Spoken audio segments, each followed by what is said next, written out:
And I think in 2010, I started writing a book on Indian paper money. Yes, sir. And that went on for 2 years. In the bargain, I lost my friends who played golf.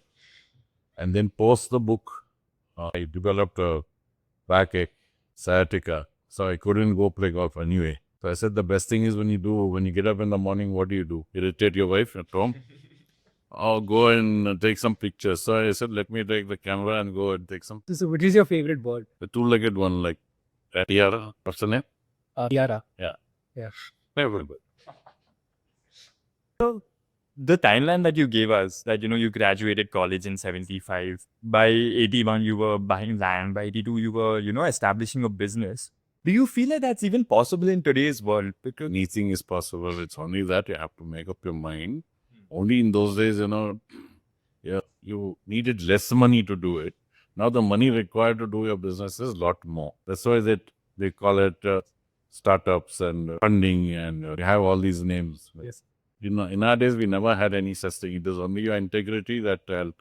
And then we had a backing of people that would come leave money with you and say, okay, give it to me before it's even ready, which is quite a big responsibility, taking someone's money and making sure that even before it's ready, it's done. So were there any moments where you felt like this is too much for me to hang? I think I'm Actually, it is not that. You don't feel that at all. there is Sometimes there are stresses yeah. where you feel, time to hang up your boot, but then that's only moment is then doesn't just continues because it's a cascading effect. You're running the engine and you have to keep running because you can't stop now. So what is your framework as such to deal with failures when they come across you? How do you deal with them as such? See, I tell you, there's a very nice thing about failure. See, you have to fail in life. It's only when you fail that you know what success means. If you don't fail and you're only succeeding, then you don't know what it means to be successful. So when failure happens, you have to take it in your stride and make sure that you work harder to overcome that failure and make it into a success. And not that we have not failed, we have also failed. We have also learned our lessons, and then we've moved ahead. So could you tell us a few lessons that you've learned from these failures? No, I'll tell you.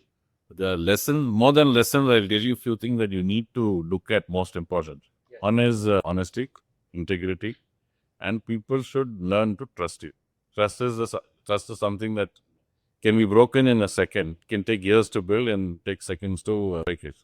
So as a rule, as a principle between our family, we don't do anything that is illegal. We don't do anything that can cause us shame later or the trust goes. So I think if you have this in mind and you do things sincerely, you can't fail. so at what point did you feel that you developed an instinct that you can rely on at all times during the business? In what way? In the way that you know that what you're doing is right or will potentially lead to more growth. See, that is very hard to say because you don't believe that you only look at things one at a time and say that okay, I bought this land, I want to do a mall here, and I hope it will succeed. For example, the first mall of the country really was on a swamp on Koramangala, okay, which is the Forum Mall, and a lot of people said that there is no footfall, which is the truth because you only have to reach there by road.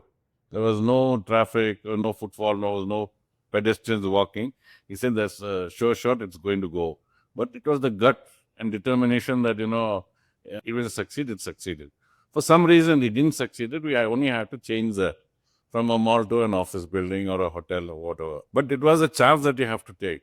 But then after doing that, the whole of India is following. I've done malls. Now we're doing another. Now we got 4 new ones. We had earlier 10 which we sold, 4 new ones, and another 6 are getting built. So I have a question. So when you started off in construction, there were not many, like when anybody starts a business, they usually look at the grades before them. They try to replicate their blueprint.